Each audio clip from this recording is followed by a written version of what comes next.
कांग्रेस में रहना जो है वो सेक्युलरिज्म है, और अगर कांग्रेस छोड़ दी तो ये सेक्युलरिज्म के खिलाफ हो गया? क्या कांग्रेस सेक्युलरिज्म की सर्टिफिकेट की फैक्ट्री है? के भक्तों पे जो गोलियां चलाई गई थी वो किसी मुसलमान ने नहीं चलाई, वो हिंदुओं ने चलाई। और उस समय के मुख्यमंत्री मुलायम सिंह यादव थे, समाजवादी पार्टी की सरकार थी। तो जो समाजवादी पार्टी की सरकार हिंदुओं पे गोली चला सकती है, राम भक्तों को छल नहीं कर सकती है, वो अयोध्या के राम मंदिर पे बुलडोजर क्यों नहीं चला सकती? और आज अखिलेश यादव ने यह बात कह के अपना मंसूबा साफ कर दिया। कहा कि मुसलमान देशभक्त नहीं है। मैंने हमेशा कहा है मुसलमान देशभक्त रहेगा, लेकिन हिंदुस्तान 1000 साल तक गुलाम रहा। हिंदुस्तान गुलाम इसलिए नहीं हुआ कि बाबर बहुत बहादुर था, हिंदुस्तान गुलाम इसलिए नहीं हुआ कि महमूद गजनवी बहुत बहादुर था, हिंदुस्तान गुलाम इसलिए नहीं हुआ कि औरंगजेब बहादुर था, हिंदुस्तान गुलाम इसलिए हुआ कि हिंदुओं के अंदर कुछ जयचंद मौजूद थे। आप इतिहास से सीखो अमीश देवगन, ये चुपड़ी बातें मत करो। आज आचार्य प्रमोद कृष्णन बहुत बुरे लग रहे होंगे, लेकिन एक दिन आएगा अयोध्या में तो सपा जीती ना, छोड़े जाएंगे। पर चलिए मोदी, आप कहते हैं मोदी योगी ने मंदिर बना, जनता की आवाज के लिए वो सुल्तान है, सुल्तान था, सुल्तान रहेगा। Hello friends, young debate show YouTube channel में आपका स्वागत है। आज की डिबेट में हम देखेंगे कि वामपंथी विवेक श्रीवास्तव ने अखिलेश यादव के दिए उस बयान पर सपोर्ट करने लगे जिसमें उन्होंने कहा था कि बुलडोजर की दिशा गोरखपुर की ओर मोड़ दिया जाएगा जब हमारी सरकार आएगी, एवं योगी सरकार का आरोप लगाया कि एनकाउंटर जाति देखकर किया जाता है एवं अनाप शनाप बकने लगे। तभी आचार्य प्रमोद कृष्णन ने एक एक चीज़ों का बहुत तर्कपूर्ण जवाब दिया एवं विवेक श्रीवास्तव को अच्छी तरह से रगड़ रगड़ के धोया है। तो डिबेट का पूरा मजा लेने के लिए वीडियो को अंत तक जरूर देखें। धन्यवाद। तो चलिए शुरू करते हैं। जी विवेक श्रीवास्तव, आपका सवाल जो है मैं उस पे सवाल करना चाहता हूं। क्या कांग्रेस में रहना जो है वो सेक्युलरिज्म है, और अगर कांग्रेस छोड़ दी तो ये सेक्युलरिज्म के खिलाफ हो गया? क्या कांग्रेस सेक्युलरिज्म की सर्टिफिकेट की फैक्ट्री है? आप कैसी बात कर रहे हैं? अगर अखिलेश यादव ये कहते हैं कि इन बुलडोजरों का मुंह देवबंद की तरफ मोड़ दिया जाएगा, मैं तब भी विरोध करता। अगर कोई मस्जिद जाता है तो वो सेक्युलरिज्म है। और अगर कोई सुनिए Vivek Srivastava, please let me finish. Vivek Srivastava मुझे बताओ, मैंने कौन सा हिंदू मुस्लिम कहा? अगर मैं कहता कि वारिस पठान अयोध्या में बुलडोजर चलाना चाहते हैं तब ये हिंदू मुस्लिम की बात होती थी। मैंने अखिलेश यादव के बयान पे अपनी बात कही है, और मैं ये कहना चाहता हूं कि रामलला के भक्तों पे जो गोलियां चलाई गई थी वो किसी मुसलमान ने नहीं चलाई, वो हिंदुओं ने चलाई। और उस समय के मुख्यमंत्री मुलायम सिंह यादव थे, समाजवादी पार्टी की सरकार थी। तो जो समाजवादी पार्टी की सरकार हिंदुओं पे गोली चला सकती है, राम भक्तों को छल नहीं कर सकती है, वो अयोध्या के राम मंदिर पे बुलडोजर क्यों नहीं चला सकती? ये बड़ी अच्छी बात कही आप। और आज अखिलेश यादव ने यह बात कह के अपना मंसूबा साफ कर दिया है। आपके पेट में दर्द क्यों हो रहा है?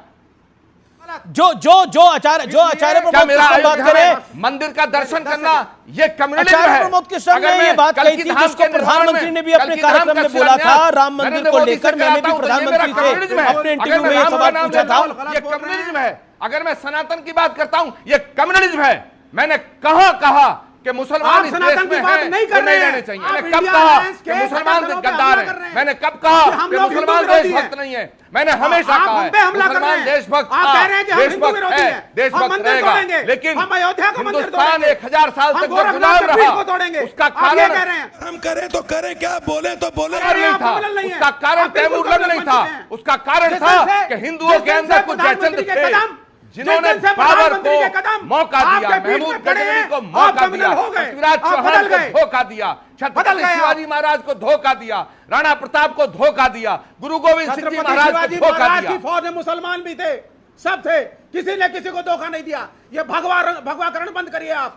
शिवाजी महाराज की फौज में मुसलमान थे, सेनापति मुसलमान। नहीं, आप अच्छा रिमिक्स आइटम है ये। बात क्यों कह रहे हैं? आचार्य जी को स्क्रीन पे लेके आइए। आचार्य जी, देन अनुराग एंड वारिस पठान। आचार्य जी, आप क्यों कह रहे हैं पाबंदी लगाओगे? आप ये कहना चाहते हैं कि इंडिया अलायंस, अगर आप कोई बात कहें वो डेमोक्रेटिक अधिकार है आपका। अगर आचार्य प्रमोद कृष्णन कोई बात कहे तो उसका डेमोक्रेटिक अधिकार नहीं है। मंदिर तोड़ेंगे। आप कह रहे हैं कि हमसे हिंदू खतरे में है, ये आपका नैरेटिव है। एक सेकंड, आचार्य जी, आपने भी बड़ी बात बोली। आपने छत्रपति शिवाजी की बात करी, आपने महाराणा प्रताप की बात करी, छत्रपति शिवाजी की बात करी, महाराणा प्रताप जी की बात करी, आपने बात करी पृथ्वीराज चौहान की। आपने बोला इन सबको धोखा मिला। आपका तात्पर्य क्या है? अमीश देवगन, मेरा तात्पर्य सीधा सा यह है कि हिंदुस्तान गुलाम इसलिए नहीं हुआ कि बाबर बहुत बहादुर था, हिंदुस्तान गुलाम इसलिए नहीं हुआ कि महमूद गजनवी बहुत बहादुर था, हिंदुस्तान गुलाम इसलिए नहीं हुआ कि औरंगजेब बहादुर था, हिंदुस्तान गुलाम इसलिए हुआ कि हिंदुओं के अंदर कुछ जयचंद मौजूद थे।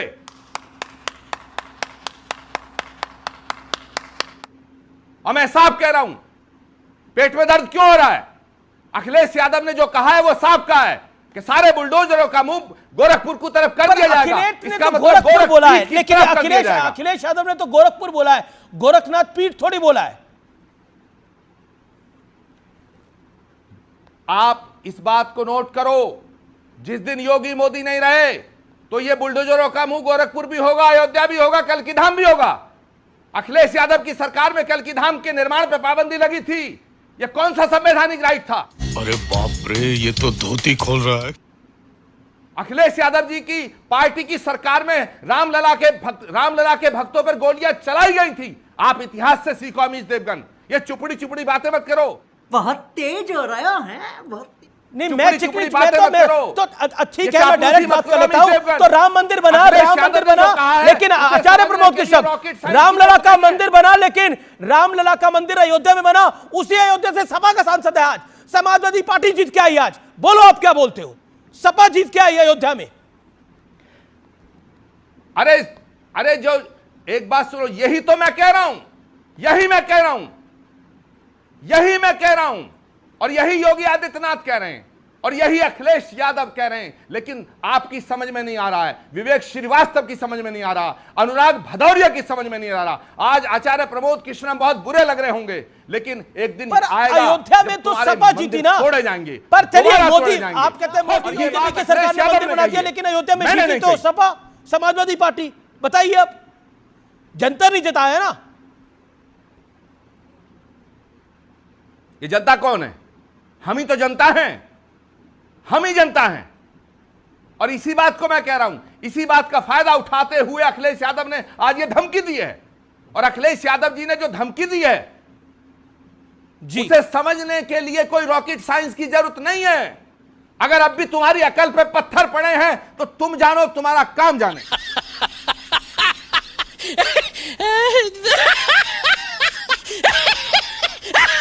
ओके, अकल पर पत्थर पड़े हैं। मैं सीधा रुख करता हूं, मेरे साथ मौजूद हैं समाजवादी पार्टी के नेता। क्या आपकी अकल पे पत्थर पड़े हैं? यह बहुत बड़ा स्टेटमेंट है। रवि किशन ने भी बोला है, जो कि बीजेपी के सांसद है और जाने माने अभिनेता है, कि गोरखनाथ पीठ की तरफ अगर नजरें हैं तो फिर कोई क्या कर सकता है। गोरखनाथ पीठ हिंदुओं की आस्था का एक बड़ा केंद्र है गोरखपुर के अंदर। गोरखनाथ पीठ पे बुलडोजर चलेगा जब सपा की सरकार आएगी 2027 में।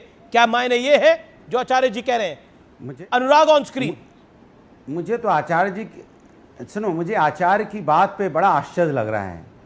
यही आचार्य जी कुछ दिन पहले तक तो अभी बैटिंग कर रहे थे इंडिया गठबंधन की, और वहां तो सम्मान भी मिलता था इंडिया गठबंधन में। हम लोग आचार्य जी नमस्कार, हर तरह की इज्जत देते थे। इधर आप होते तो आपको कुछ मिलता, इतनी बैटिंग उधर कर रहे हो, कुछ नहीं मिलने वाला।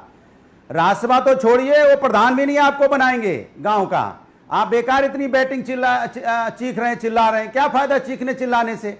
जो आप नफरत का जहर घोलने की कोशिश कर रहे हैं, बीजेपी कुछ देने वाली नहीं आपको। सुन लीजिए आचार्य जी कान खोल के। अच्छा, आप अयोध्या से समाजवादी को आशीर्वाद दिया है प्रोग्राम ने। क्यों आशीर्वाद दिया? क्योंकि हम जनता के साथ खड़े हैं। इसलिए पहले मैंने बोला था कि जनता के लिए वो सुल्तान है, सुल्तान था, सुल्तान रहेगा। भदौरिया की बात का मैं जवाब देना चाहता हूं। इसलिए प्रोग्राम ने भी आशीर्वाद दिया, इसलिए अयोध्या को भी सुल्तान था, सुल्तान है और सुल्तान रहेगा। ओके ओके, आचार्य जी। अनुराग भदौरिया, आप ये कहना चाहते हो कि मैं अंधा हो जाऊं? अगर जुल्म हो रहा तो जुल्म को जुल्म ना कहूं? अनुराग भदौरिया, क्या राम मंदिर में अयोध्या में दर्शन करने जाना मेरा गुनाह था?